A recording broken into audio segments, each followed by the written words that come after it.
half a year up to a year, the whole media buying thing is not appealing so much anymore in the e-commerce DTC, because during like Corona times and before that, everything was a lot easier. Then obviously like iOS 14 came out, all the changes with Facebook and everything else. And right now we're having really, well, it's pretty challenging to maintain and find new talent that kind of want to work in this ecosystem. So I wonder how you guys are dealing with this. And is that across the different scales? Is it like junior and senior positions? Is it what are you finding? It's not usually, I mean, just like doesn't really matter what type of position it is. It's like really talented people, right? Because a lot of people who are kind of senior positions and they work at an agency, they go to a brand, they usually retire there. They're like, you know, okay, I did my part in an agency, I learned everything. They go to the brand site and they kind of fall asleep. Then you have like kind of the freelancer guys making a lot of money just by like consulting and telling like evergreen type of things, black and white type of answers, and that's it. Okay, but you need like talent to work.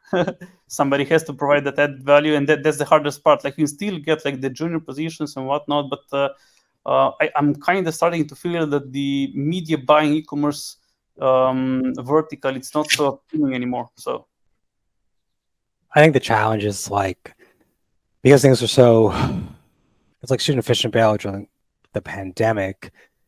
Things are so easy. Now that things are hard, people just don't want to do it as a job. So you obviously have those who've like left because they're burnt out.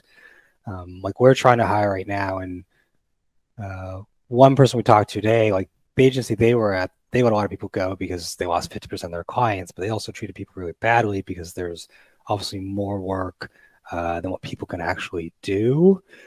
You know, often say when we try to get clients and help clients hire someone in-house, because let's say clients go like, we love you, but we want to hire in-house for whatever reason, we'll try to help them with hiring. Oftentimes brands who try to hire themselves, their challenge has either been like their job description isn't really good, or they don't post the job in the right place. And so we often find if brands fix one of those two things or both those things, they do a better job. You know, for us, because I spend a lot of time on Reddit, it's probably where I spend most of my time next to Twitter, and even then, between that and Slack groups is how we've been able to recruit and hire people, because I think there are a lot of people out there, but I think you've got to put together a job description that's going to appeal to people. People don't want to be overworked. They don't want to work crazy hours. They don't want clients who have like unrealistic goals or expectations. I think more people want to try to find a company, whether it's in-house or an agency, that aligns better with their values of like, I hate the word, but work-life balance, right? So you're not working crazy hours, but you also have a company who, I don't know, gives to a nonprofit, or you can go volunteer and you get good time off and stuff like that. I know all of you in the EU get a lot of time off, but over here in North America, it's like you get 2 weeks if you're lucky.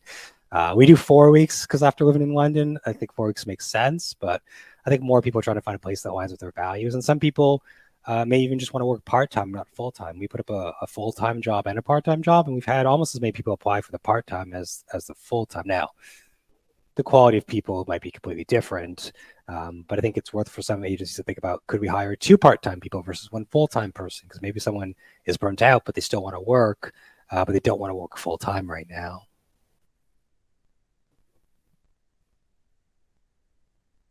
Yeah, that makes sense. Like what allowed us to kind of get more talent in-house was like being a remote first, right? That's definitely a big boost. But yeah, I'm even speaking like to brands, right? Like, I don't know, I know at least a dozen brands in the EU who are looking for CMOs who have at least some sort of like digital experience, and like big brands, like 7 figures, even 8-figure brands. And they're having a really hard time finding the right type of people with experience who kind of still want to work. I guess a lot of people got burned out in the last 2-3 years. That could be a possibility. So yeah. I don't know. I think brands really suck at hiring. Let's be honest here. Brands always say they can't find the people, but their job descriptions are crap. They don't post in the right place. They post on LinkedIn or Indeed, which is just crap traffic, and then they wonder why they can't hire. Like people say they can't hire. It's usually because they suck at the job. I will say, if anyone is hiring on Reddit, we do like a salary survey each year. So I'll send a link to it in the chat.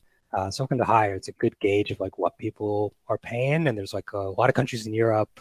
The UK is our third or second biggest market. Let's say second biggest market, then it's Canada. Obviously, America is like the biggest market in the survey.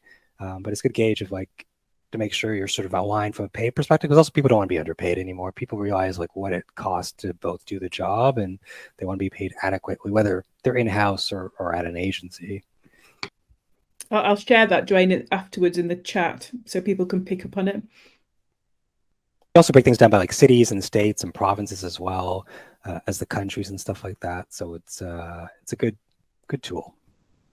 I think I don't know. I used to work with someone in recruitment, and I think there can be uncertainty from people in terms of moving. You know, things economically. So, like in the UK, there's a cost of living crisis. If people are in a job and they're secure, in this sort of climate, there can be a bit of nervousness around jumping into a new position. So maybe that, coupled with the uncertainty around sort of media buying, what happened, iOS 14, all that, you know, I just wonder if sometimes those external factors can play a part.